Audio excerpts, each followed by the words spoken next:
Ok, gravação. E vamos que vamos. Deixa eu ver se eu melhoro a tela.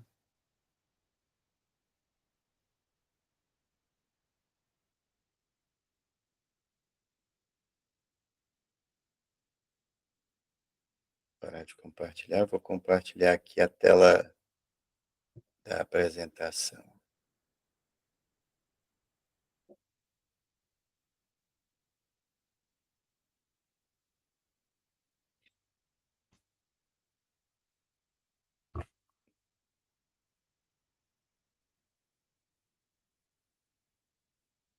Ah, que legal. Mudou foi tudo.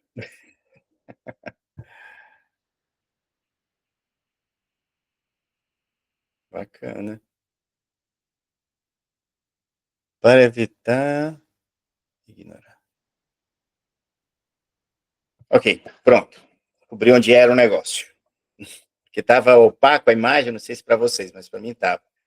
Aí precisava apertar um botão aqui. Bom, então, como sempre a gente faz, quando começa a nossa aula, a gente vai fazer uma oração e depois a gente já começa a nossa aula de hoje. Então, vamos conversar e pedir autorização para o nosso Pai.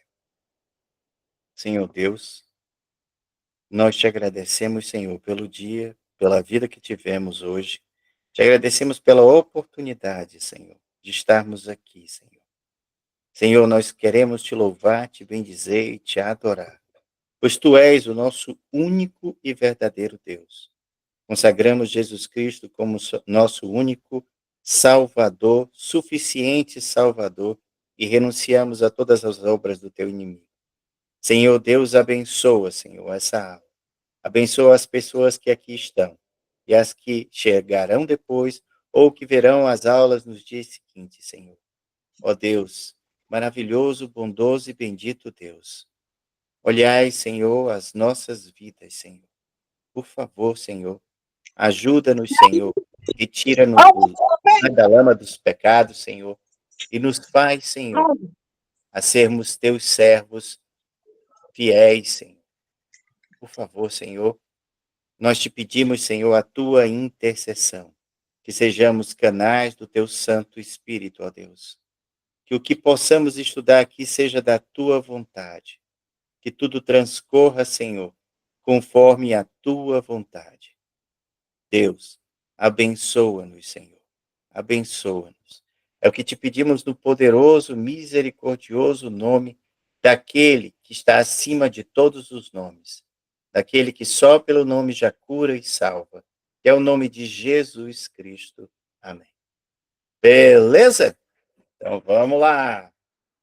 Bom, agora a gente vai para a aula 22, né, que é a segunda aula do módulo de Atos, e vamos ver aqui, vamos entrando, eu, em vez de fazer o comentário, eu vou fazer o comentário ao longo da leitura, porque aí a aula segue um ritmo mais rápido e a gente vai ter uma... não precisa ser 2 horas de aula, então vou dar 2 capítulos, né, no menor tempo possível. Então, vamos começar pelo capítulo 3. Então, nós vimos na semana passada que o livro de Atos era para se chamar Atos do Espírito Santo, e não Atos dos Apóstolos.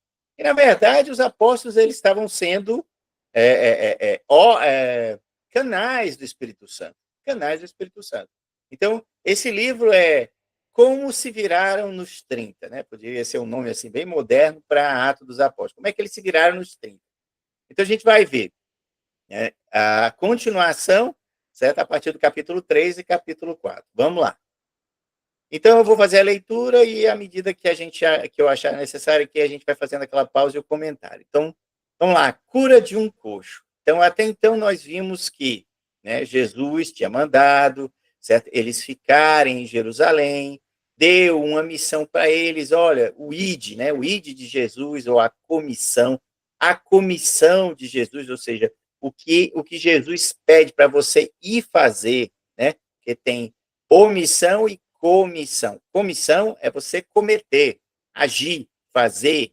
Então, Jesus pediu para os seus 12 agirem, mas ele deu uma orientação bem específica. fiquem aqui em Jerusalém, certo? Que depois eu quero que vocês convertam Jerusalém, Judeia, Samaria e o resto do mundo. O resto do mundo que conseguiu chegar até Roma, né? Como nós vimos, conseguiu chegar até Roma. Então, essas foram... Jesus, a gente viu também na aula passada que passou 40 dias com os seus discípulos, certo? Entendeu? Convivendo com eles.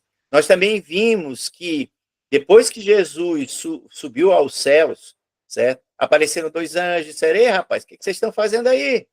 Acabou, vamos, dispersando, circulando.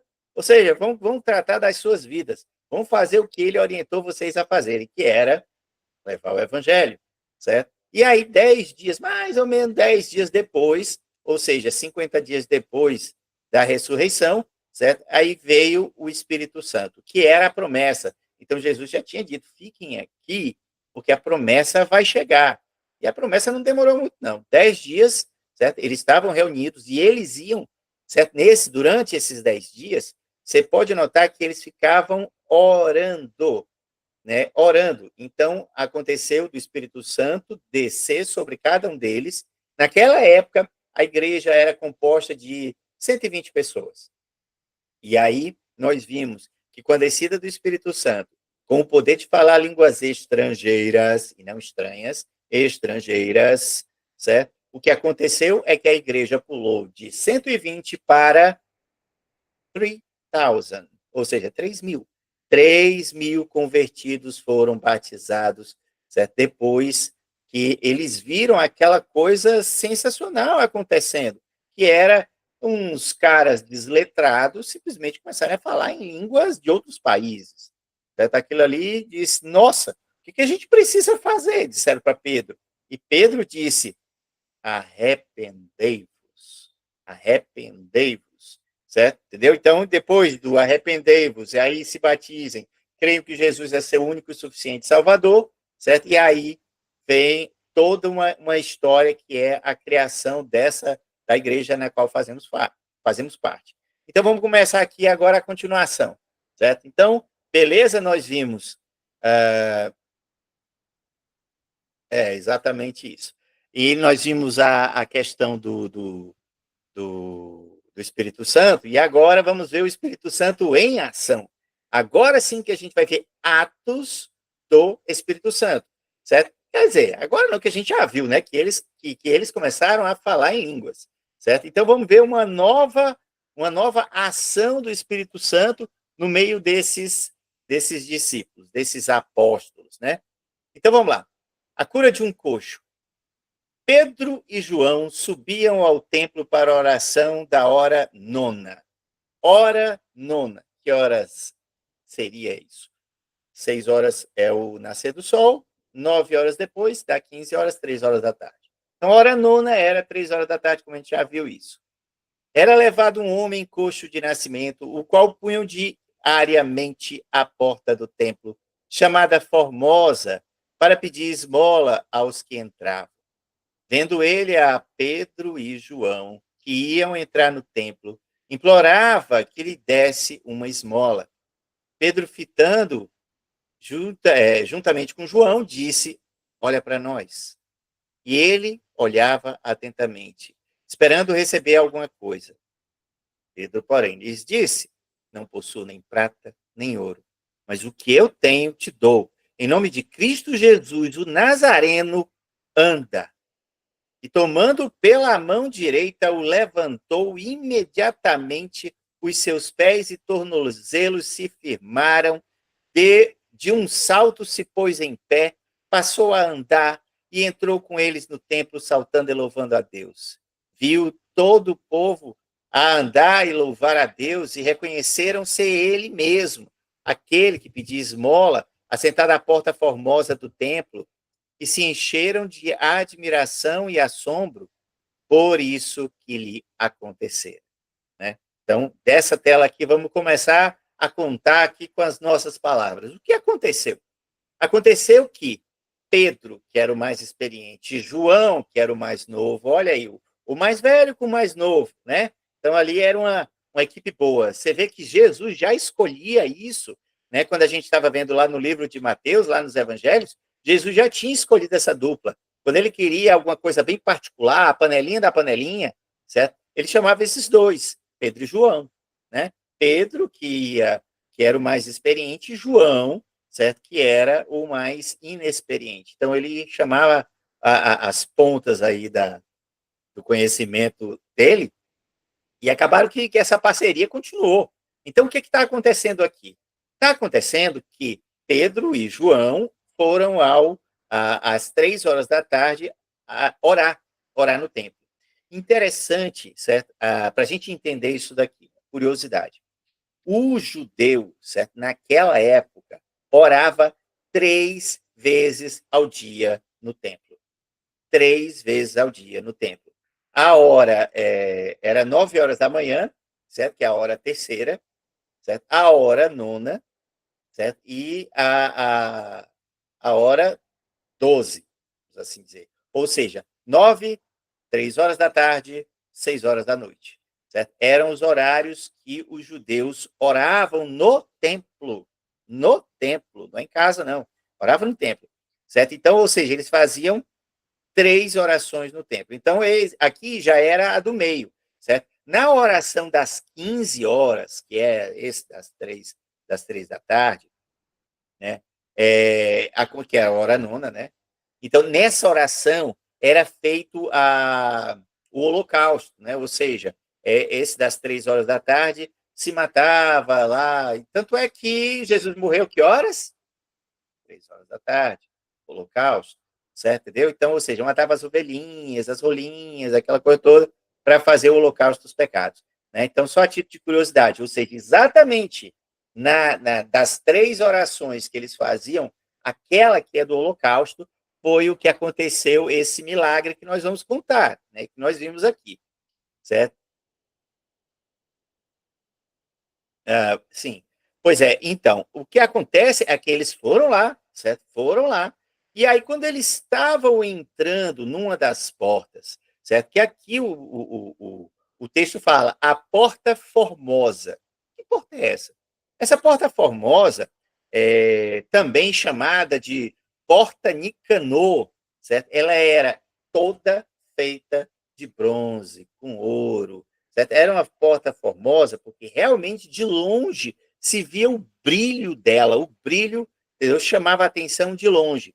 Para você ter uma ideia, essa porta era tão pesada, mas tão pesada, que para abri-la eram necessários assim, em torno de 20 homens. Para você ter uma ideia, o tamanho dessa porta era 25 metros de altura e 20, certo? 25 por 20. Você tem uma ideia como essa porta era grande, certo? E essa era a porta formosa, certo? Claro, aí o que acontecia? Existia um coxo, ou seja, alguém com problema nas pernas, que tinha esse problema desde o nascimento. Desde o nascimento, ele. Então, não é uma coisa assim, houve um acidente há 7 anos atrás e ele ficou assim. Não. Desde o nascimento, diz o texto, que esse cara não andava. Né? Ele mancava, ele era um coxo que mancava. Não, ele não andava. Por que a gente sabe que ele não andava? Porque dizia que todos os dias colocavam ele na Porta Formosa. Certo? Também o texto vai dizer que esse homem tinha 40 anos. Ou seja, 40 anos, isso quer dizer aí que ele tinha quase uns 30 de Porta Formosa. Quase uns 30. Ou seja, é um cara que toda a cidade conhecia. Toda a cidade. É o coxo da Porta Formosa. Certo? Entendeu? Ou seja, não é aqueles milagres que aparecem na igreja assim do nada, sabe? Do nada aparecem uns caras e aí de repente está entrevado, de repente salta, pula e some, né? Tem igreja que faz isso, né? Entendeu? Não vou dizer o nome não, mas né? Entendeu? Então, ele não era esse tipo de cara. Esse é o tipo do cara que todo mundo, há anos, há décadas, sabia que ele era o coxo da Porta Formosa, que nasceu assim, desse jeito. Que a família tinha que colocar ele lá para ele pedir esmola. Então, ou seja, não era qualquer um, não era um embuste, não era uma enganação, não era um impostor, não era alguém que recebia uma grana para se fingir ali de doente para poder pegar a grana, não. Eram 30 anos em que as pessoas viam a família colocando e tirando ele ali da porta formosa que dava acesso ao templo, certo? Então, ou seja, aí nós vimos que Lucas queria deixar bem claro, né? Aqui não é um embuste, não é uma enrolação, não é uma enganação. É fato, certo? E aí, quando os dois chegaram, né, Pedro e João, né, tiveram aquela... Aí você fica assim, mas Pedro e João, então, foi a primeira vez que tiveram misericórdia do cara. Cara, não era a primeira vez que eles estavam vendo aquele cara, não. Não era, não. Tudo bem que eles são da Galileia, mas veja bem, se todos os dias eles iam para o templo, certo? Na oportunidade de fazer as orações e pregar, certamente não é a primeira vez que ele estava vendo aquele coxo ali. Não era, certo? Entendeu? Então, ou seja, várias vezes Pedro e João passaram ali e não curaram aquele cara. Tá, e por que agora curaram? Porque agora os atos são do Espírito Santo e não deles, certo? Porque agora o Espírito Santo colocou neles, certo? A hora certa. Vocês vão fazer isso porque chegou a hora, certo? É quando não mais o cérebro, lembra do sorteio? Certo? Houve um sorteio para escolher Matias. Claro, houve um sorteio, certo? Mas aqui não era mais sorteio. Aqui era o Espírito Santo falando neles. Vá lá e faça o que você tem que fazer. Eu quero esse cara curado, certo? Entendeu? Então, ou seja, a ação do Espírito Santo hoje foi fato real, apesar deles já terem visto aquele coxo, certo? Há dias, né? Vamos supor que eles estavam ali há 60, sei lá, 50 dias, entendeu? Há 50 dias eles estavam indo para o culto, certo? 3 vezes ao dia, e 3 vezes ao dia ele via aquele cara ali na porta Formosa, né? Na porta Nicanor, também era o nome dado à porta Formosa. Nicanor era o cara que financiou, que bancou aquela porta, certo? Então, aí ficou Porta Nicanor, Porta Formosa, certo? Então, uma das curiosidades aí desse fato. Bom, então, o que aconteceu? Quando eles chegaram lá, como diz, certo? Pedro olhou para aquele coxo, certo? E disse, olhe para mim, né? E aí, porque, na verdade, aquele coxo, muito provavelmente, já tão cansado, 3 vezes ao dia, estava ali nas 3 orações do dia, certo? Ele passava provavelmente o dia inteiro ali, e já nem olhava mais para as pessoas. Era só aquela repetição. Uma esmolinha, pelo amor de Deus, né? Como a gente vê muito, né? A minha infância é marcada por esse... Esmolinha, pelo amor de Deus, esmolinha, pelo amor de Deus. Pois é. Então, ou seja, provavelmente deve ser mesmo o caso, certo? Ou seja, ele já nem olhava para as pessoas, só simplesmente balbuciava uma frase que provavelmente seja esmolinha, pelo amor de Deus, certo? Entendeu? E nem encarava as pessoas de frente, certo?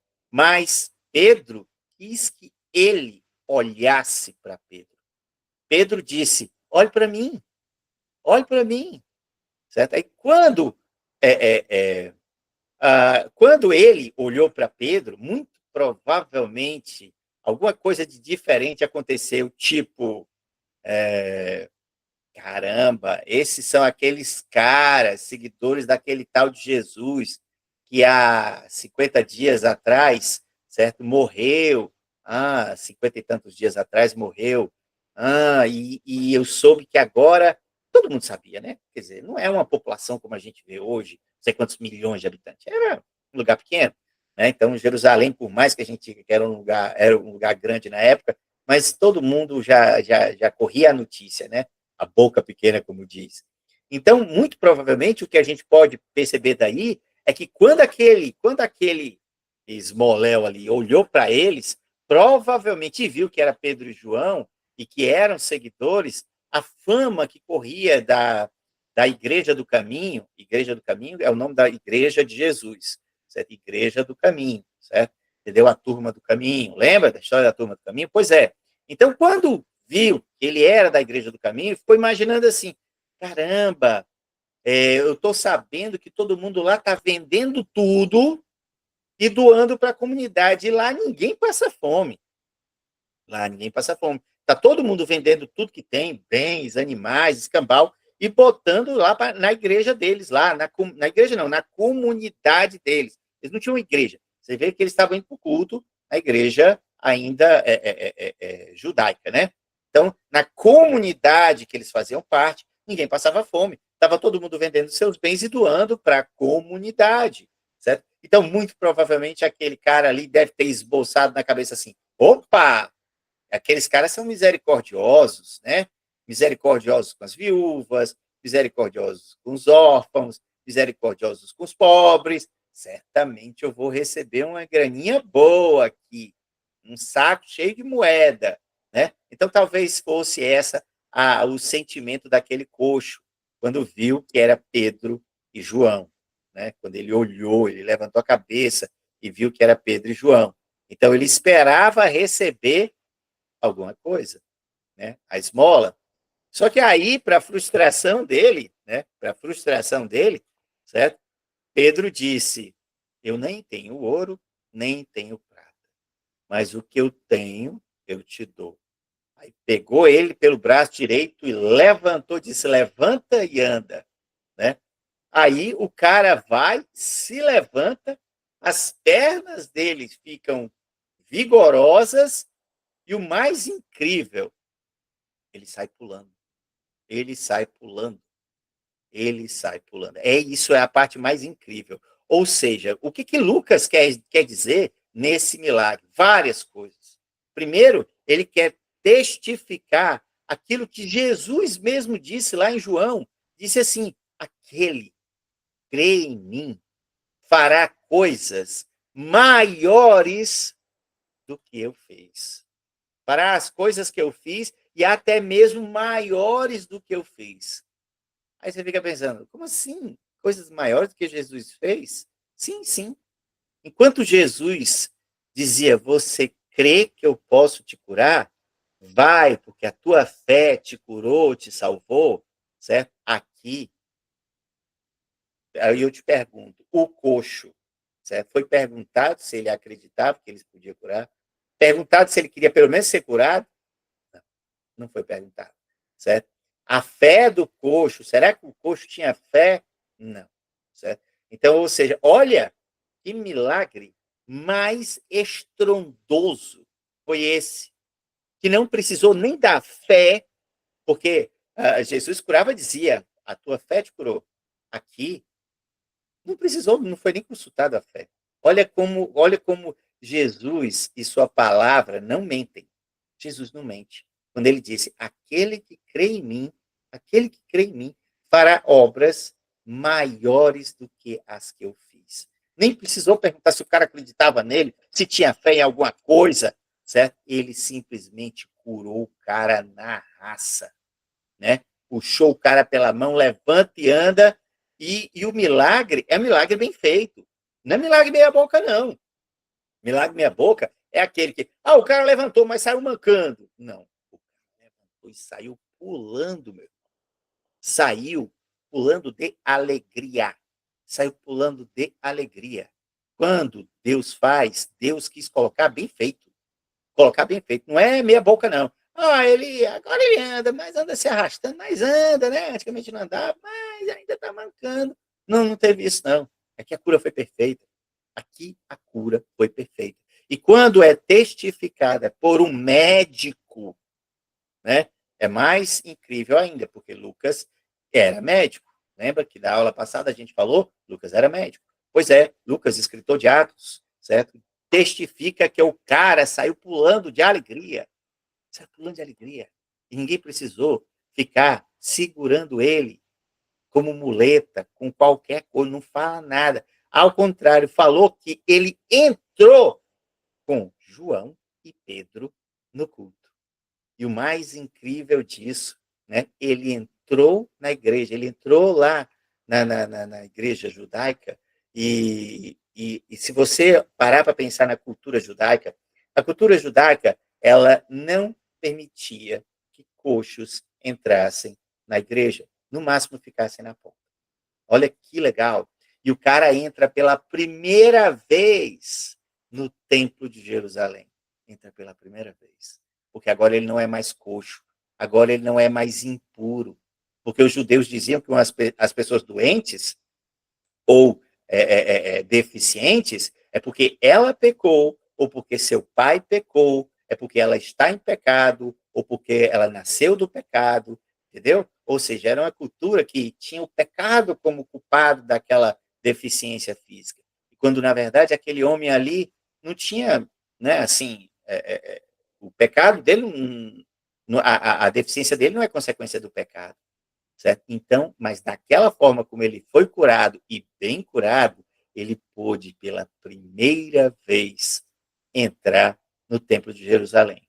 Era assim em todos os templos do judaísmo? Não, não era. Porque se você for lembrar, certo? O homem da mão de folha que Jesus curou no templo, certo? Ele tinha uma mão toda enrolada, né? Quando atrofia, né? A mão fica mão de folha, certo? Aí Jesus pegou a mão dele, certo? E deixou a mão dele toda funcionando, certo? Entendeu? Ele estava onde? No templo, né? Então não era todo o templo, certo? Todo o templo que não deixava. Mas o templo de Jerusalém, que era o top do top do top do top, certo? Entendeu? Certamente aquele coxo nunca entrou. E aí, de repente, aquilo ali fez aquela cura, ele entrou pela primeira vez, certo? Para agradecer certamente a Deus aquele milagre. E então o povo, né, o povo que já viu aquele homem lá há mais de 30 anos e agora o homem sai andando, deve ter ficado impressionado, impressionado. Não é aquela impressão de um cara que aparece do nada e de repente se levanta da cadeira de roda e anda e depois nunca mais aparece. Não, aquele cara estava ali há 30 anos. Há 30 anos. Então imagine o espanto dos moradores de Jerusalém ao ver aquele cara que pedia esmola há 30 anos agora andando normalmente. Normalmente. Ali foi um impacto muito grande. Olha o poder do Espírito Santo. O poder do Espírito Santo. A promessa de Jesus atuando. Né? A promessa de Jesus. Então, a gente, hoje em dia, a gente renega, esquece da ação do Espírito Santo na igreja, nas nossas vidas. A gente renega, assim, simplesmente não crê, não pede, certo? E fica por isso mesmo, mas a gente precisa, porque olha o que o Espírito Santo fez. Fez uma cura, e que cura, e que cura. Por A mais B mais C, estou mostrando para vocês que essa cura foi sensacional, certo? Bom, e reconheceram, né, a sentada à porta formosa, pelas décadas, se encheram de admiração e assombro por isso que ele acontecera, certo? Então, vamos lá, vamos para a próxima. E aí, nós vamos falar agora do discurso de Pedro no templo. Eu vou falar de uma curiosidade, né, que essa história de eu não tenho nem ouro nem prata, né, mas o que tenho te dou, certo? Uma vez, reza a lenda, né? Reza a lenda porque eu não posso dizer se isso é oficial ou oficioso. Reza a lenda que o Papa da época, certo? Da época de Tomás de Aquino, chamou Tomás de Aquino, certo? Estava o Papa conversando com Tomás de Aquino, certo? Já o Vaticano, já aquela coisa, né, colossal e grandiosa que a gente vê, certo?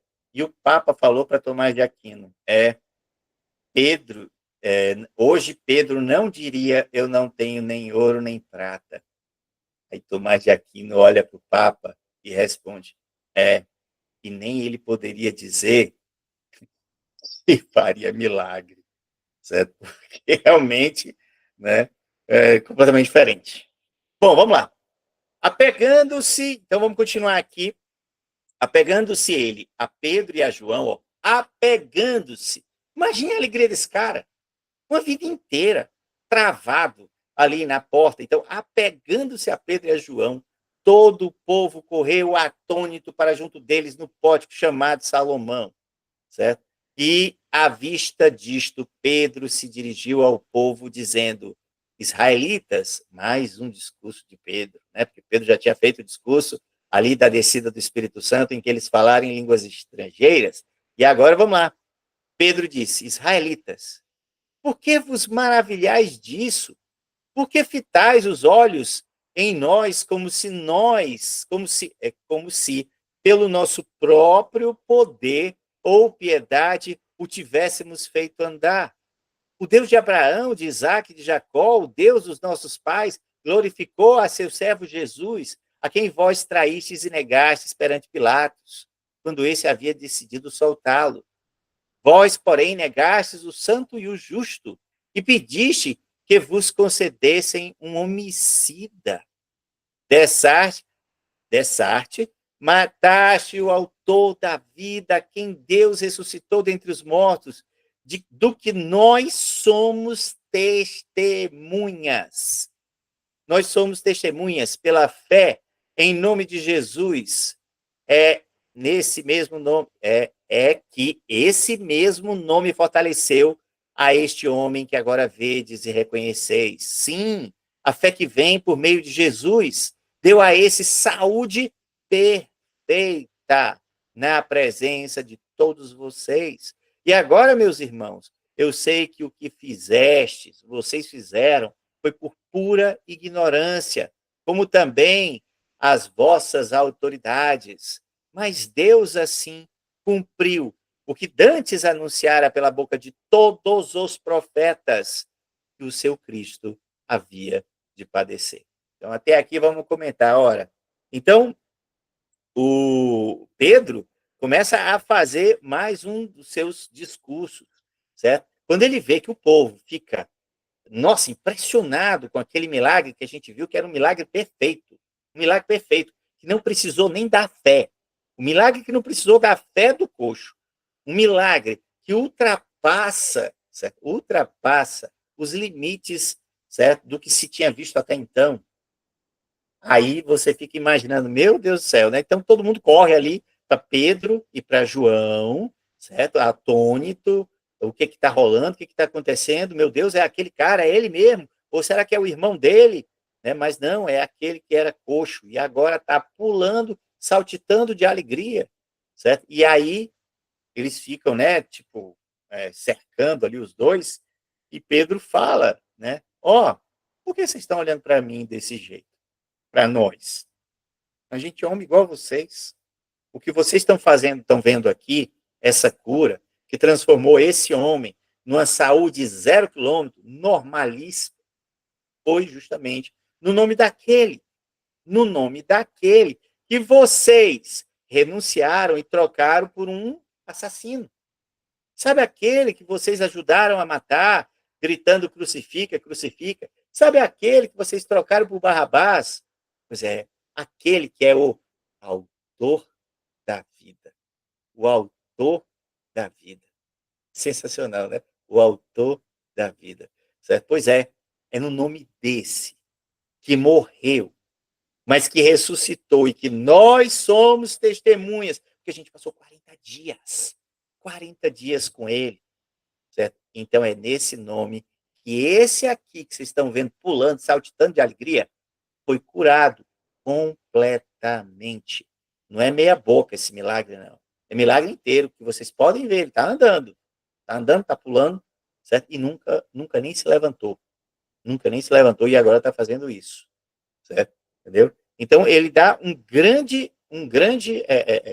grande lição, certo? Mas aí ele continua dizendo, né? Agora eu sei que vocês fizeram isso por pura ignorância.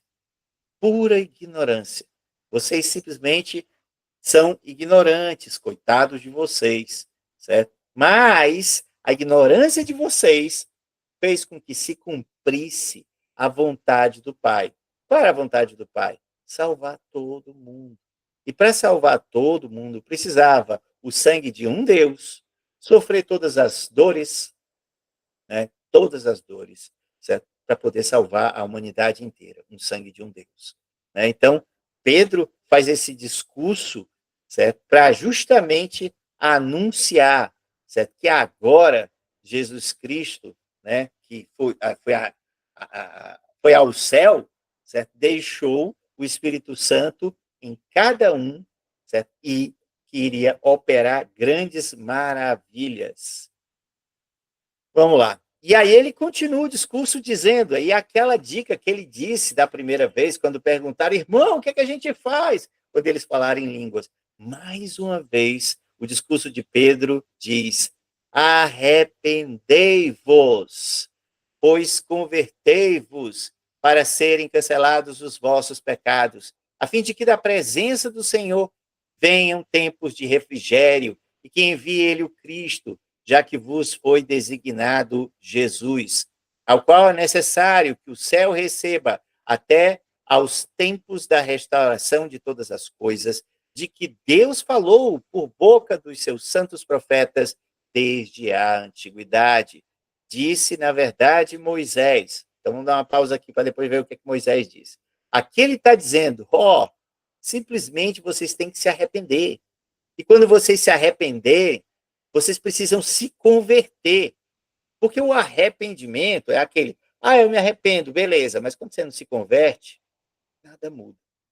Mudou hoje, certo? Mas amanhã continua sendo o mesmo cara que foi anteontem, certo? Que foi antes de anteontem, que foi a vida inteira, certo? Então, o arrependimento tem que ser seguido de conversão, certo? Entendeu? Então, veja que o discurso de Pedro é bem coerente aos homens dos nossos dias. Aliás, a toda a humanidade. Porque nós somos assim. A gente arrepende, mas amanhã, bufo, né? Entendeu? Então, aqui ele fala, se arrependa, mas se converta, certo? E aí ele vai continuando a dizer que isso vai acontecer até a restauração, certo? Quando simplesmente Deus voltará. E ele disse que tudo isso aconteceu, todas as coisas aconteceram e já foram narradas pelos profetas. Aí ele vai falar que Moisés disse, o Senhor Deus vos suscitará dentre vossos irmãos um profeta semelhante a mim, a ele ouvireis em tudo quanto vos disser. Olha que interessante. Ele está dizendo, né? Moisés, certo? Diz isso um dia. Deus vai trazer um profeta igual a mim, ou seja, profeta de carne e osso. Igual a mim, que eu digo é de carne e osso, é o que ele quis dizer, certo? E que vai ouvi-lo em tudo. Vai ouvi-lo em tudo, certo? Porque ele e o Pai são um. São um. Quem vê Jesus vê o Pai, quem vê o Pai vê Jesus, certo? Entendeu? Então ele vai dizer, então Moisés já profetizou que um dia viria, certo, o profeta de Deus. Acontecerá que toda alma que não ouvir a esse profeta será exterminada do meio do povo.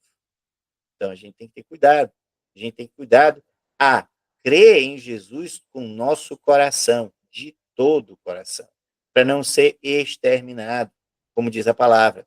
E todos os profetas, a começar por Samuel, assim como todos quantos depois falaram, também anunciaram os dias de hoje. Lembra de Joel?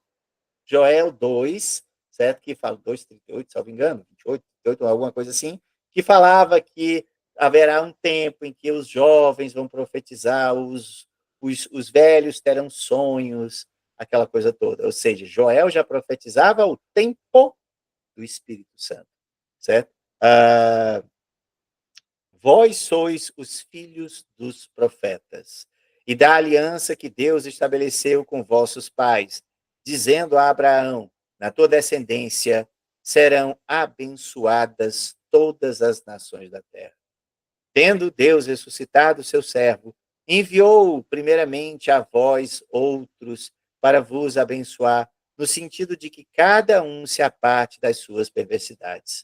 Veja bem, aqui se coloca bem claro que o plano de Deus é: eu não vou deixar de cumprir a promessa que fiz para Abraão. Nunca. Isso quer dizer nunca. Ou seja, o povo judeu é o povo da promessa, né? E nós somos a extensão da promessa. A extensão da promessa. O povo da promessa é o povo judeu, certo? E a promessa que ele fez a Abraão, ele faz sempre, ele vai tentando. Ele tentou com Jesus, não quiseram, certo? Ele vai tentar novamente, certo? E sempre Deus vai tentar resgatar o seu povo, porque ele prometeu a Abraão, ele prometeu, então ele vai fazer de tudo para resgatar. E tem uma promessa, eu não me lembro qual é o profeta, certo? Que diz que o que vai. Não, aliás, é uma carta de São Paulo, não me lembro qual é a carta, que fala exatamente que no dia da conversão dos judeus ao cristianismo, certo? Será o dia da parousia, né? Da segunda vinda de Jesus Cristo, certo? Porque aí eles acreditarão que será a primeira, do Messias, certo? E nós a segunda, como está escrito no Novo Testamento. E aí fica tudo certinho, tá tudo bom, beleza, show de bola, e Jesus vem. Né? Bom, vamos lá. E aí termina o capítulo 3. Agora a gente vai entrar no capítulo 4.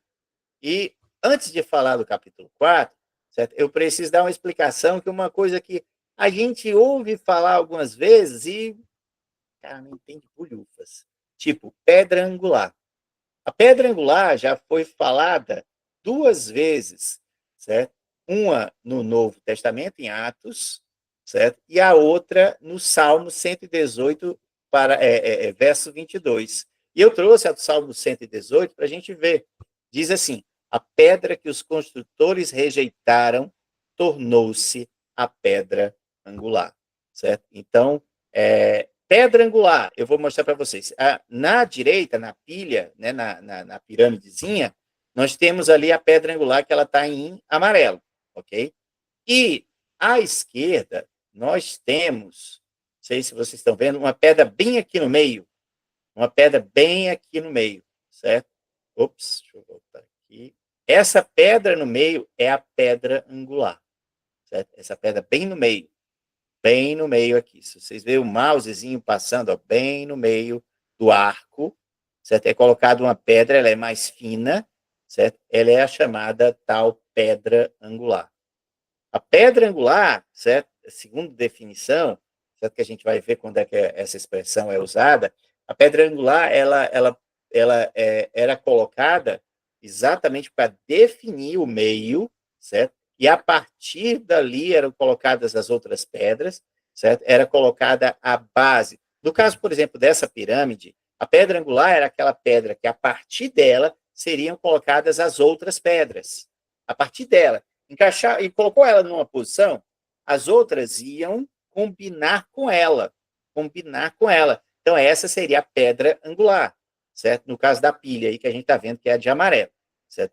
E existia a pedra angular que era colocada exatamente bem no meio, para definir que as coisas agora vão ser similares para a direita e para a esquerda. Mas ela é aquela pedra do meio, certo? É a pedra mais importante. E você vê que se tirar ela, cai todas. Certo? Se tirar ela, cai todas. Entendeu? Então, essa é a ideia de pedra angular que nós vamos ver. Então, ó, a pedra que os construtores rejeitaram tornou-se a pedra mais importante, que é a base onde vai ser feito o alicerce de tudo. Olha que interessante. Jesus Cristo foi chamado de pedra angular.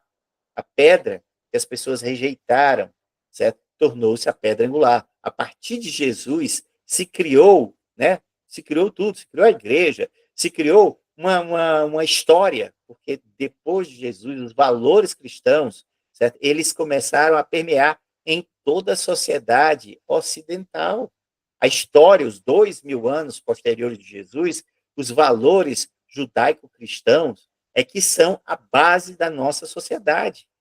Imagine a influência dessa pedra angular chamada Jesus. O nosso conceito de bom, de ruim, de perdão, certo? Vários conceitos cristãos estão hoje presentes graças a Jesus, que se transformou pedra angular.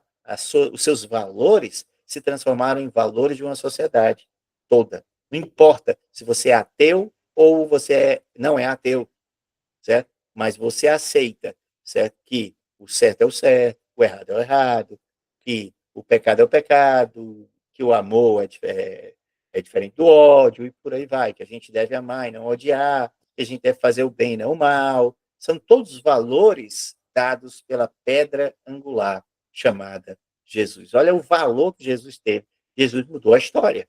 Mudou a história. Quando Deus veio habitar no meio de nós, mudou a história. 3 anos foram suficientes para mudar a história da humanidade. Né? Então vamos lá. Então vamos lá, vamos agora ver o capítulo 4, que diz o seguinte. Bom, falavam eles ainda ao povo, ou seja, estava lá Pedro pregando ainda, falando de Jesus, porque Jesus, isso lá no templo, né? Isso lá no templo. Porque Jesus tinha curado aquele coxo de nascença, não foi ele, não foi João, mas foi sim Jesus, certo? Que cura, e que liberta, que salva, papapá, papapá. Ainda estava ele falando quando vieram os sacerdotes, quando vieram o capitão do templo, quando vieram os saduceus. Detalhe, né? Você vê que na pregação de Pedro fala, porque Jesus morreu e venceu a morte e ressuscitou e passou um bom tempo com a gente aqui, 40 dias, ou seja, fala de ressurreição. Jesus venceu a morte.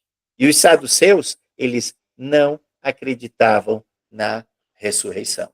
Não acreditavam. Então, aqui, o Lucas traz, porque poderia ter fechado só os sacerdotes e o capitão do templo. Aí não, trouxe os saduceus, para mostrar a raiva ainda, certo? A raiva ainda do discurso que Pedro estava fazendo. Pedro estava pregando uma coisa, certo? Que não era aceita por essa ala dos saduceus, que não acreditava em ressurreição. Certo? E capitão do templo. Capitão do templo é o chefe da guarda ali, que era uma guarda especial que os romanos deixavam os judeus terem, certo? Que entre eles mesmo, soldados judeus, para guardar, a finalidade era guardar o templo, certo? Então era o capitão do templo, né? O chefe da guarda do templo, certo? E os sacerdotes, por assim dizer. Então, ou seja, falavam eles, e aí vieram esses, certo? Ressentidos por ensinarem eles o povo e anunciarem em Jesus a ressurreição dentre os mortos, viu? Ou seja, anunciar a ressurreição dentre os mortos, certo? Primeiro, cada um tinha um porquê. Os sacerdotes tinham inveja. Inveja de quê? De que aqueles homens pregassem melhor, certo? Com uma mensagem mais profunda do que eles próprios, certo? Então, quando fala ressentidos por ensinarem eles o povo, quem? Os sacerdotes. Esse sacerdote tinha o quê? Dor de cotovelo, certo? E anunciarem em Jesus a ressurreição dentre os mortos, quem? Os saduceus, porque eles não acreditavam na ressurreição, certo? E os prenderam. Aí quem? Quem prendeu? O capitão do templo. Prendeu os dois, recolhendo ao cárcere até o dia seguinte, pois já era tarde. Aquela velha coisa que aconteceu com Jesus provavelmente ia acontecer de novo, né? Ou seja, prendeu de noite. Tipo, veja, eles chegaram a fazer a cura, né? A cura às 3 horas da tarde. Lembrando que o pôr do sol, sei lá, 5, 6 horas da tarde, entre 5 e 6 horas da tarde, o sol vai se pôr lá em Jerusalém, certo? Então, ou seja, 2 horas de muvuca, confusão e não sei o quê, e nananã, e pregação, e ppp, e o povo chegando lá, aí, ou seja, estava chegando o pôr do sol, a galera tinha que vazar, E aí, prende, porque está chegando o pôr do sol, certo? Ou seja, não dá para fazer nada de noite, certo? Então, de noite é recolher, certo? Então, ou seja, eles prenderam Pedro e João, certo? Nesse lapso de tempo entre as 3 e poucos e o pôr do sol, certo? Eles foram presos. Tudo aconteceu muito rapidamente, certo? E eles tiveram que passar a noite na cadeia. Não deu para se resolver no mesmo dia por causa do pôr do sol. Por causa do pôr do sol. Então, beleza. Então, todo mundo se dispersa, não tinha energia elétrica, não tinha esse negócio de fazer as coisas à noite, vaza, vai todo mundo embora. Muitos, porém, dos que ouviram a palavra e a aceitaram, subiram o número de homens a 5.000, quase 5.000. O número de homens. Aqui é uma sociedade machista. Número de homens. Certo? Imagine. Agora a gente... Veja que Lucas é preocupado com números. Tudo bem, ele também... o que ele queria mostrar é como a igreja cresceu. E a igreja cresce também em números. Cresce no seu conhecimento, mas cresce também em números, né? Então, ele focou também em números. Lembra? 120, 3.000. E agora, 5.000 homens. Aqui não está contando mulher, menino, não está contando. Imagine, certo, que a igreja crescia. Ou seja, quando as pessoas tomaram a notícia, certo, souberam que aquele coxo de 40 anos de idade, certo, que vivia na Porta Formosa, foi curado, fora que alguns dias atrás, esse mesmo povo, certo? Que é a comunidade do caminho, tinha falado em línguas estrangeiras, só crescia. Só crescia, entendeu? E aí chegou a quase 5.000 homens, fora as mulheres, certo? Ou seja, a igreja crescia de forma exponencial, certo? Entendeu? Então, isso era o poder da palavra, o poder da ação do Espírito Santo. A palavra que era pregada era uma palavra viva, era uma palavra viva, era uma palavra que o Espírito Santo colocava neles para eles falarem. Vamos lembrar, nós estamos falando aqui de pescador. Pescador. Vai ouvir um pescador? Que cultura os coitados têm, coitado? Entendeu? Então, aqui é um pescador dando uma baita de uma aula, certo? Falando de coisas que é de impressionar, certo? Entendeu? Então, a líder realmente deixava todo mundo impressionado. E para piorar, além dos caras falarem, certo? Terem o entendimento, certo? A iluminação do Espírito Santo, ainda faziam milagres. Para piorar, milagre mais top do que os de Jesus. Mas não, mas vamos dizer mais por conta daquele negócio da fé, né? Por conta daquele negócio da fé. Tá? A gente sabe que Jesus realmente era top do top, do top, do top, do top. Mas o próprio Jesus disse, aquele que crê em mim fará coisas. Fará as coisas que eu fiz e até mais do que eu fiz. Né? Beleza. Aí, continuando aqui. No dia seguinte, reuniram-se em Jerusalém as autoridades, ou seja, já tinham dormido no Xilindró, né? Então, João e Pedro dormiram no Xilindró porque foram presos já no cair da noite, né? Então, beleza. Aí, no dia seguinte, reuniram-se em Jerusalém as tais autoridades para discutir o caso, certo? Os anciãos e os escribas com o sumo sacerdote Anás, Caifás, João, Alexandre e todos os que eram da linhagem do sumo sacerdote. Né? Então, ali tudo era saduceu, tudo era rico, eles eram uma classe rica, né? Então, Anás, certo? Que era sogro de Caifás, e por aí vai. E pondo-os perante eles, os arguíram. Com que poder e em nome de quem vocês fizeram isso? Né? Então, chamaram Pedro e João e começaram a, né, botar na parede. Com que poder vocês fizeram esse tipo de coisa, essa cura aí? Então, Pedro, cheio do Espírito Santo, disse às autoridades, disse assim, autoridades do povo e anciãos, visto que hoje somos interrogados a propósito do benefício feito a homem enfermo e do modo por que foi curado, tomai conhecimento, vós todos, e todo o povo de Israel, de que em nome de Cristo Jesus, Jesus Cristo, o Nazareno, a quem vós crucificastes e a quem Deus ressuscitou dentre os mortos, sim, em seu nome é que está curado, esse aqui está curado perante vós.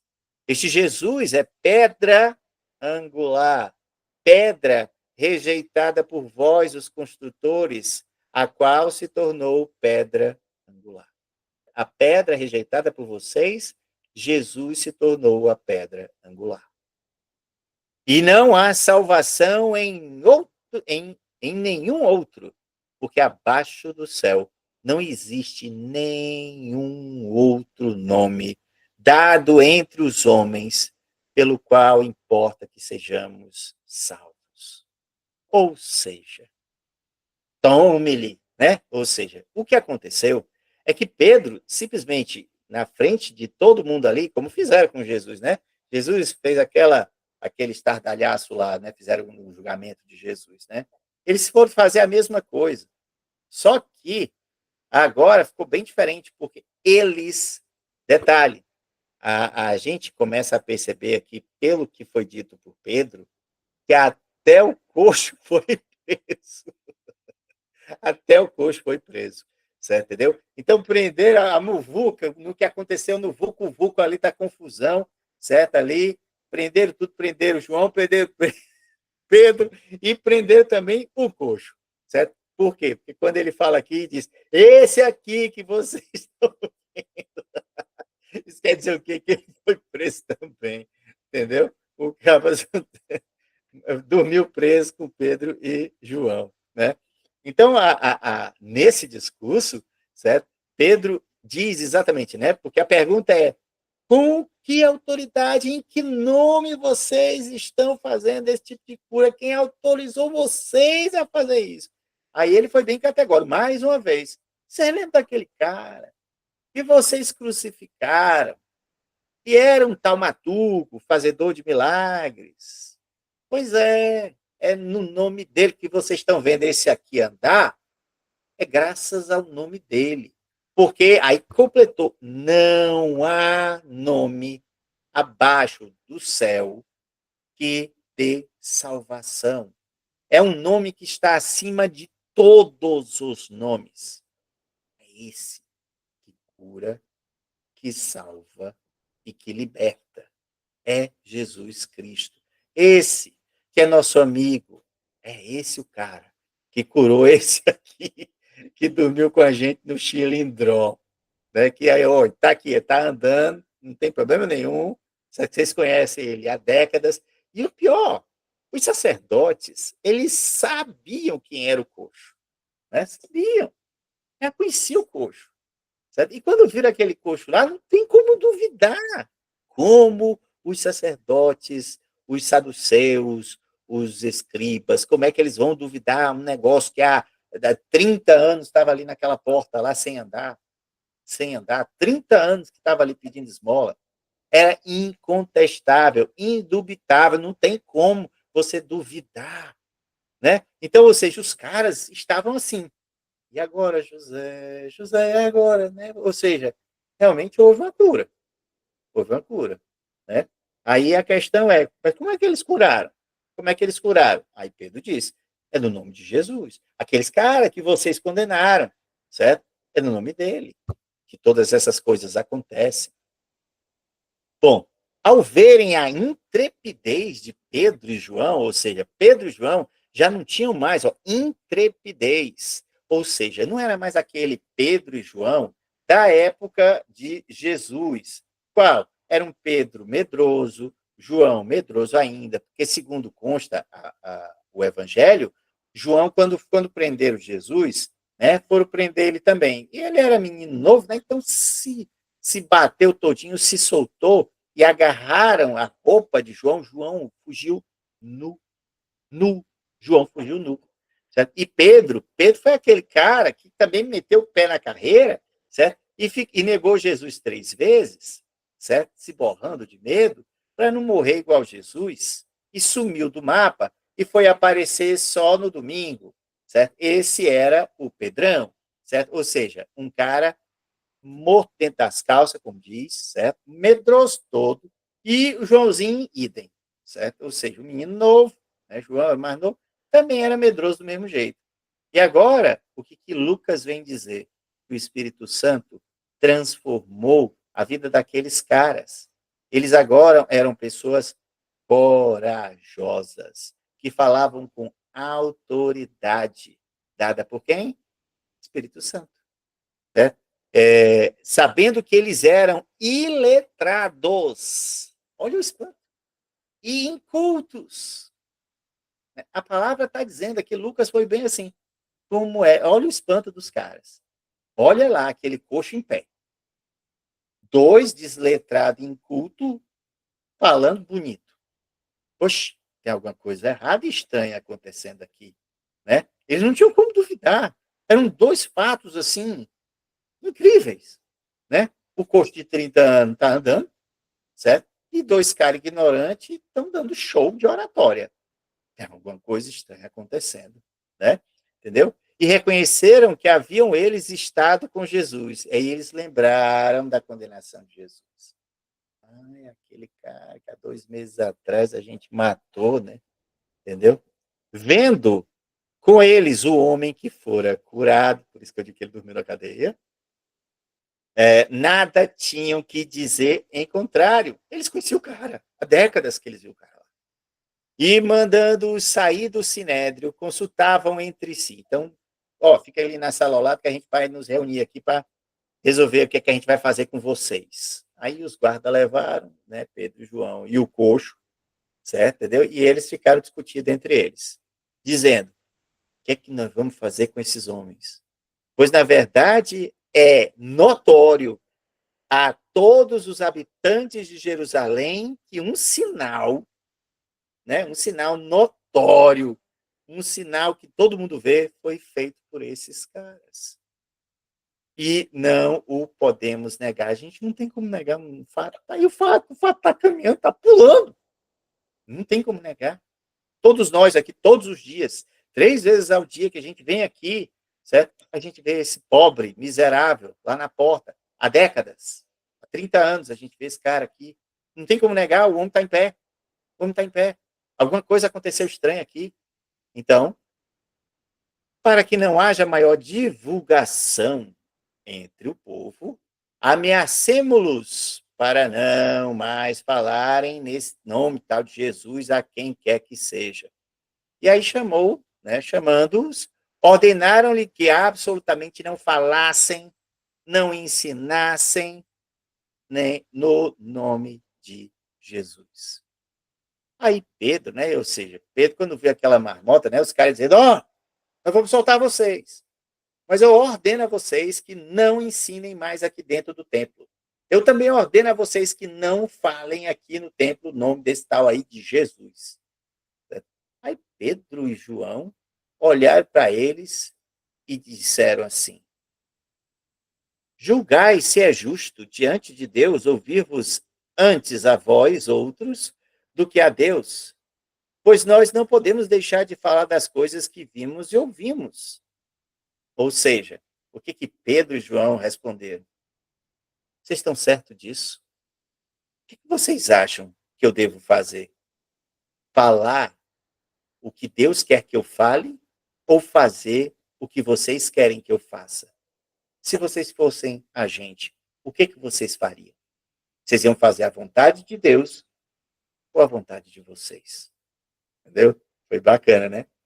Bom, depois, aí eles foram ameaçados, né? E acabaram sendo soltos, não tendo achado como os castigar, por causa do povo que se aglomerava ali, certo? Por conta da notícia do coxo de 30 anos. Quem não estava, no outro dia estava, entendeu?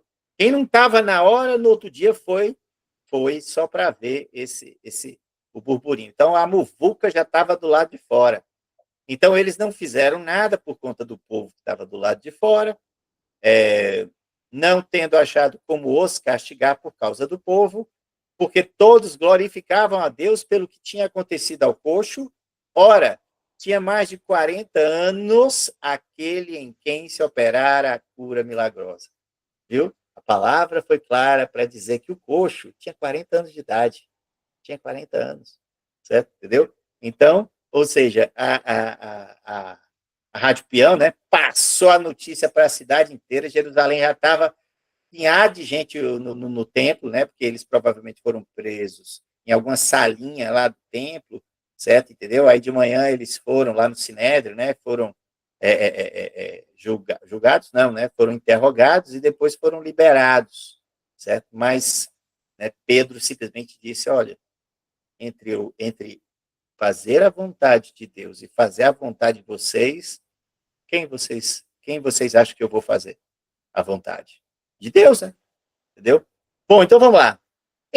Uma vez soltos, procuraram os irmãos e lhes contaram quantas coisas lhes haviam dito os sacerdotes e os anciãos. Ouvindo isso, unânimes, levantaram a voz a Deus e disseram: Tu, soberano Senhor, que fizestes o céu, a terra, o mar e tudo o que neles há, que dissestes por intermédio do Espírito Santo, pela boca de Davi, nosso pai, teu servo. Porque se enfureceram os gentios e os povos imaginaram coisas vãs?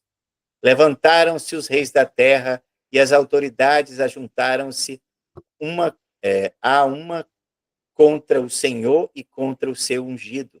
Porque verdadeiramente se ajuntaram nessa cidade contra o teu santo servo Jesus, a qual ungistes Herodes e Pôncio Pilatos, com gentios e gente de Israel, para fazerem tudo o que a tua mão e o teu propósito predeterminaram. Agora, Senhor, olha para as suas ameaças e concede aos teus servos que anunciem com toda a intrepidez a tua palavra. Enquanto estendes a mão para fazer curas, sinais, prodígios, por intermédio do nome do teu santo servo Jesus. Tendo eles orado, aí o mais legal, tremeu o lugar onde estavam reunidos. Todos ficaram cheios do Espírito Santo e com intrepidez anunciavam a palavra de Deus. Muito bacana, né, essa oração? Ou seja, a oração diz: Senhor, tu que é todo-poderoso, fizeste tudo, o Senhor é dono de tudo, criador de tudo e de todos.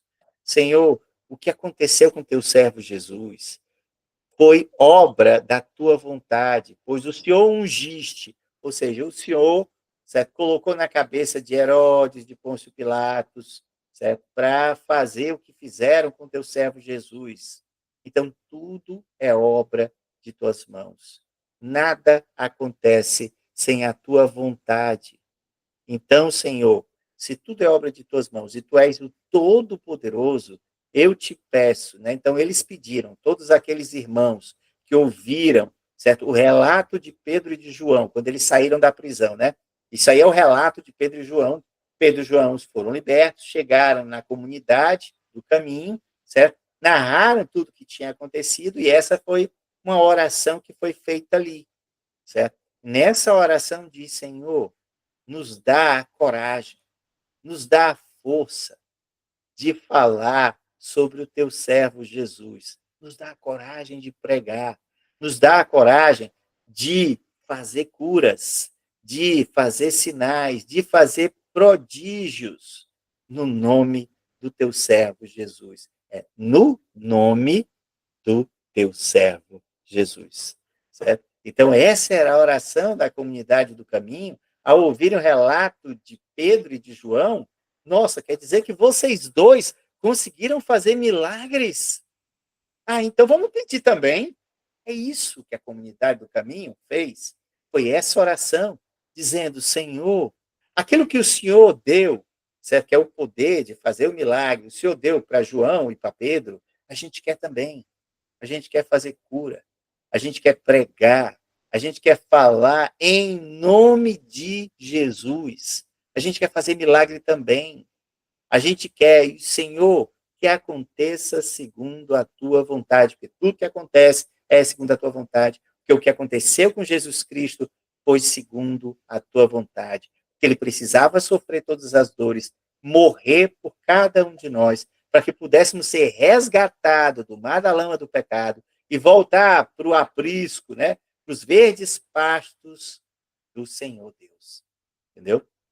Então, essa foi a oração que a comunidade fez, certo? Querendo, suplicando a promessa, mais uma vez, que o Espírito Santo se manifestasse em sinais, se manifestasse em cura, certo? É isso que eles pediram, que a comunidade do caminho pediu. Bom, vamos lá. Continuando a comunidade.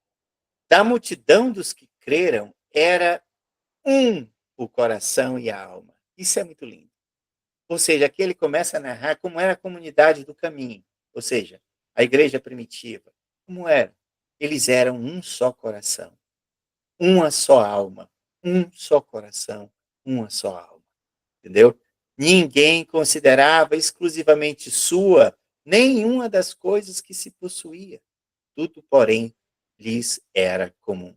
Com grande poder, os apóstolos davam testemunho da ressurreição do Senhor Jesus.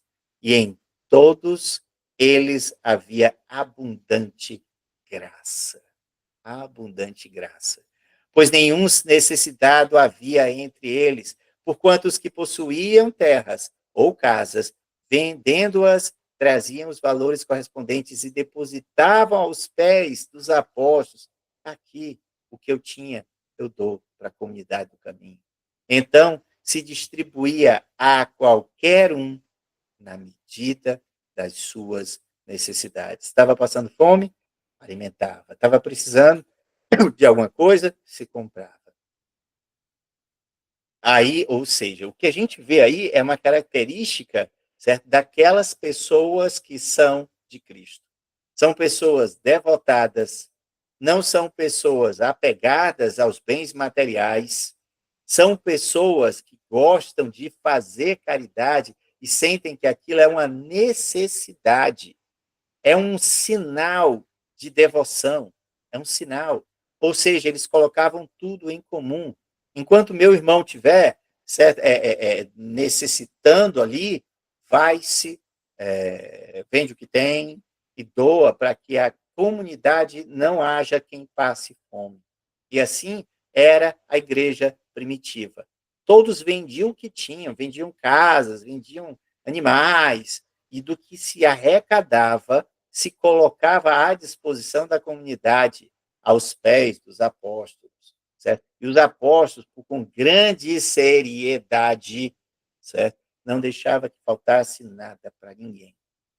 A coisa era séria, a igreja era séria, não havia acúmulo de riqueza, ostentando helicóptero, papapá, sei lá, também não existia, né? Entendeu? A riqueza, não havia ouro nem prata na comunidade do caminho. Não havia. O que havia era, todos tinham o básico, todos eram felizes, certo? Com aquilo que Deus provia para cada um. Bom, e aí, José, a quem os apóstolos chamam de sobrenome Barnabé, que quer dizer filho da exortação. Bar quer dizer filho. Nabé, exortação. Filho da exortação. Certo? Levita, natural de Chipre, é uma ilha, certo? Chipre é uma ilhazinha, certo? Que fica no caminho da Itália. Então, você sai ali do Oriente Médio e vai navegando, você vai encontrar uma ilha, que é a ilha de Chipre, que a gente vai ver as aventuras de Paulo, né? Então, Paulo vai passar por Chipre, né? Que é justamente com Barnabé. Certo? Então, Barnabé era natural de Chipre, né? José, José Barnabé, né? José, também chamado de Barnabé, certo? E esse cara, ele era muito gente boa, de um coração imenso. Ele já chamava atenção. Sabe aquele cara que exala a bondade, que é gente boa demais? Esse era o Barnabé. Certo? O Barnabé, companheiro de Paulo, que até discutiram, brigaram, né, por causa do Marcos, que a gente vai ver essa briga todinha e tudo, certo? Entendeu? Mas Barnabé era muito gente boa, né? Muito gente boa. E aí o que foi que ele fez? Ele tinha um terreninho, ele tinha um campo, certo? E aí ele vendeu o campo e trouxe o preço e o depositou aos pés dos apóstolos, certo? Então, ou seja, essa era uma característica. Aquele cara deu o exemplo. Por que que se coloca, então, o exemplo de Barnabé? Porque ele realmente era aquele cara que disse como é que funcionava. Quer ser cristão? Não se agarre às coisas materiais. Quer ser cristão? Ah, então vamos ajudar uns aos outros. Quer ser cristão? Ame uns aos outros. Se o outro está sofrendo, você sofre também. Então ele é aquele cara muito legal, que todo mundo gostava, certo? E ele fez, deu o exemplo. Ele tinha um terreno, ele vendeu o terreno, e ele doou o dinheiro do terreno para a comunidade. a gente vai ver que aí ele ficou mais querido ainda, mais querido ainda. Então, ou seja, o Barnabé, certo? O José Barnabé, certo? Ele se tornou mais querido do que já era querido, certo? Pelo exemplo que ele deu para a comunidade do caminho, que era se despojar, certo? Dos bens materiais, das suas necessidades, em prol, certo? Em prol do seu irmão, certo? Então, era um ato natural. Ele não queria aparecer. Barnabé não queria aparecer. Barnabé era um cristão que não fazia isso para sair nos holofotes. Não. Certo? Barnabé fazia aquilo dali por amor. Por amor. Certo? Então, é isso que a gente tem que perguntar, aliás, pedir a Deus. Nas nossas orações, certo? A gente tem que pedir aumento da nossa fé, certo? Mas a nossa fé, a nossa conversão, a nossa e a da nossa família, que seja por amor e não pela dor, mas por amor, certo? Entendeu? Porque existem dois tipos de conversão, pelo amor e pela dor, certo? Pela dor, uma doença, uma perda, uma desgraça, alguma coisa que acontece que a gente se volta para Deus como único refúgio, né? Entendeu? Então, esse aí é a conversão pela dor. A gente tem que pedir para Deus que a nossa conversão seja pelo amor, pelo que a gente está vendo aqui, pelo que a palavra nos fala ao coração. Certo? Ao ler essa palavra, que cresça em nós a vontade de sermos cristãos, verdadeiramente cristãos, e convertidos pelo amor, e orar para que a nossa família também, os nossos filhos, netos, essas pessoas queridas nossas, sejam convertidos pelo amor e não pela dor, né? Mas que eles sejam convertidos pelo amor.